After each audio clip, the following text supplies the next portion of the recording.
Meet Odyssey, a happy cruise ship sailing across the big blue ocean. Even when she's far from land, her passengers can connect to the magical internet to share their adventures. Odyssey's secret is her special star catcher, Starlink to be precise, antennas. They reach high into the sky to catch the internet signals and bounce down from the twinkling satellites way up in space. Once the star catchers have the signal, Odyssey spreads it all over the ship like invisible pixie dust. This is the ship's Wi-Fi. It flows through routers and hotspots so everybody on the ship can connect their phones, tablets, and computers.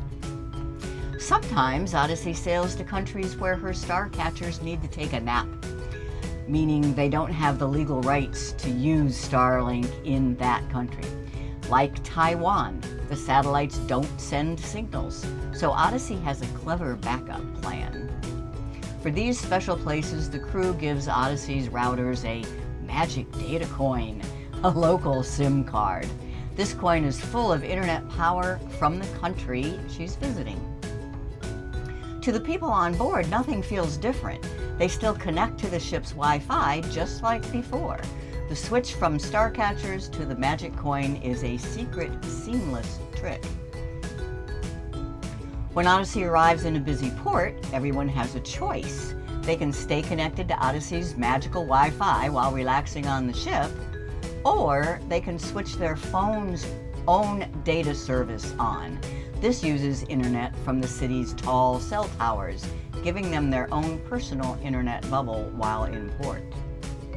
When you go ashore to explore, Odyssey's Wi-Fi can't follow you. Her magic only works on the ship. You'll need to use your phone's own cellular service to find your way or share photos.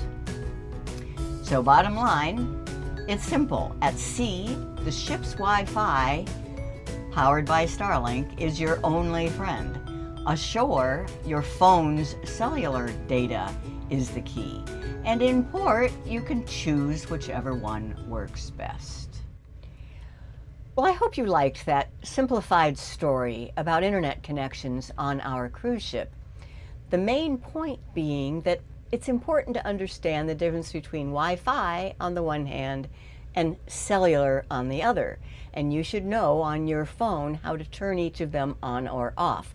They are actually separate radios inside your phone.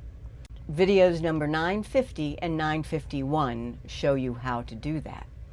One last comment. On most large commercial cruise ships, there is another service called Cellular at Sea, which allows your primary cellular provider to work.